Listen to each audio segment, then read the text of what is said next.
আমি বলতে চাই প্রত্যেকটা বাড়িতে বিভিন্ন রাজনৈতিক মতাদর্শের মানুষ আছে। এখন আপনি যদি পুরো বাংলাদেশ থেকে দূষণ নির্মূল করতে চান তাহলে কমপক্ষে কয়েক কোটি মানুষকে আপনাকে ব্রাশ ফায়ার করতে হবে। অর্থাৎ হিটলার যেভাবে ইহুদি নিধন করেছিলেন সেই স্টাইলে আপনাকে মারতে হবে এবং সেটা চরম মানবতার লঙ্ঘন। আপনি কোনো ভোট করার জন্য সংবিধান কাউরে দোষর আপনি বলতে পারেন না, কারণ আমাদের সংবিধান যতক্ষণ সমুন্নত আছে আপনি আমাদের দোষণ বলতে পারবেন না। 18 সালে এই দোষে দুষ্ট জামাতের নেতাকর্মীও ছিল, বিএনপিরও ছিল, সবাই ছিলেন। অতএব আমাদের দোষর বলার কোনো সুযোগ নেই। আমাদের জাতীয় পার্টির চেয়ারম্যান বরাবরই আওয়ামী লীগের আমলে যত রাজনৈতিক দলের বিরুদ্ধে মামলা হামলা হতো এর প্রতিবাদ করতেন সংসদের বাইরে সবসময় প্রতিবাদ করেছেন। কোনো রাজনৈতিক দলকে নিষিদ্ধ যখন করা হয়, যেমন জামাত ইসলামীকে নিষিদ্ধ করা হয়, তখন তিনি আনুষ্ঠানিকভাবে এটার বিরুদ্ধে কথা বলেছেন এবং এই নিষিদ্ধটা যে সঠিক না তার পক্ষে কথা বলেছেন। না, এটা আমাদের চাওয়ার উপরে। আমরা চাই আমাদের অধিকার। আওয়ামী লীগ আসবে কি আসবে না সেটা নির্ধারণ করবে এদেশের জনগণ, এদেশের আইন। কারণ আওয়ামী লীগের কার্যক্রম অলরেডি নিষিদ্ধ আছে, ঠিক আছে? এটা নির্ধারণ আমাদের চাওয়ার কিছু না।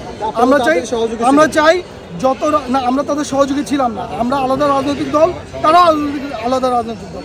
সহযোগী কাকে বলে? আমরা তো জাতীয় পার্টি তো আওয়ামী লীগের কোনো সহযোগী সংগঠন না। জাতীয় পার্টির সাথে জোট হয়েছিল, বিএনপির সাথে তো 20 দলীয় জোট ছিল, জামাতের সাথে জোট ছিল, এটা রাজনৈতিক জোট ছিল এবং আমরা মহাজোট থেকে অনেক আগে বের হয়ে আসছি। আজকে এই অতর্কিত হামলার তীব্র প্রতিবাদ নিন্দা জানাই। আগামী দিনে জাতীয় পার্টি নির্বাচনে গিয়ে একটি অবশ্যই ভালো ফলাফল করবে। সে কারণে প্রতিহিংসার রাজনীতি চলছে। আমি মাননীয় প্রধান উপদেষ্টাকে বলতে চাই, অবিলম্বে এই হামলাকারীদেরকে গ্রেপ্তার করতে হবে, আইনের আওতায় আনতে হবে, মব জাস্টিস বন্ধ করতে হবে। তাহলেই আপনি একটি সুষ্ঠু এবং ভালো ভোট করতে পারবেন। আর যদি আপনি এই সুষ্ঠু এবং ভালো ভোট না করতে পারেন তাহলে আপনার এই লেভেল, আপনার এই জনপ্রিয়তা, আপনি এই সারা দেশে মুখ দেখাতে পারবেন না। আপনাকে পদত্যাগ করে চলে যেতে হবে। আপনি কি জনগণের কাতারে এসে মব জাস্টিস বন্ধ করে জনগণকে সবাইকে নিয়ে, সব দলকে নিয়ে ভোট করবেন, নাকি আপনারা এই যারা নাংটা পাক্কা বাহিনী 2-4টা দল নিয়ে, 60-70টা দল নিয়ে, লোক নিয়ে দল করে যারা বারে হামলা করছে তাদেরকে কেন গ্রেপ্তার করছেন না? তাদেরকে কেন আইনের আওতায় আনছেন না? জাতীয় পার্টি তো তার মাঠে প্রোগ্রাম করছে, জাতীয় পার্টি তার অঙ্গনে প্রোগ্রাম করছে। জাতীয় পার্টি তো অন্য দলের কাছে গিয়ে মব জাস্টিস করছে না, অন্য দলের মাঠ প্রাঙ্গণ দখল করছে না। তাহলে আপনি কেন দিচ্ছেন না? অবিলম্বে তাদেরকে আইনের আওতায় এনে গ্রেফতারের দাবি জানাচ্ছি। ওনারা ডাইরেক্ট অ্যাকশন করা হয়েছে জাতীয় পার্টির উপরে। জাতীয় পার্টি মানে প্রোগ্রাম বাস্তবায়ন না করতে পারে এই জন্য ভেটো দেওয়া হচ্ছে মানে আমাদেরকে।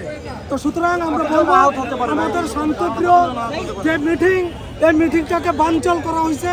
আমি বলতে চাই যে এই সরকারকে, যে জাতীয় পার্টি একটি সুন্দর সুশৃঙ্খল দল, এটা কোনো আমাদের কোনো, আমরা কোনো হামলাকারী নয়, আমরা জঙ্গিবাদ করি না, আমরা কোনো কিছু করি না।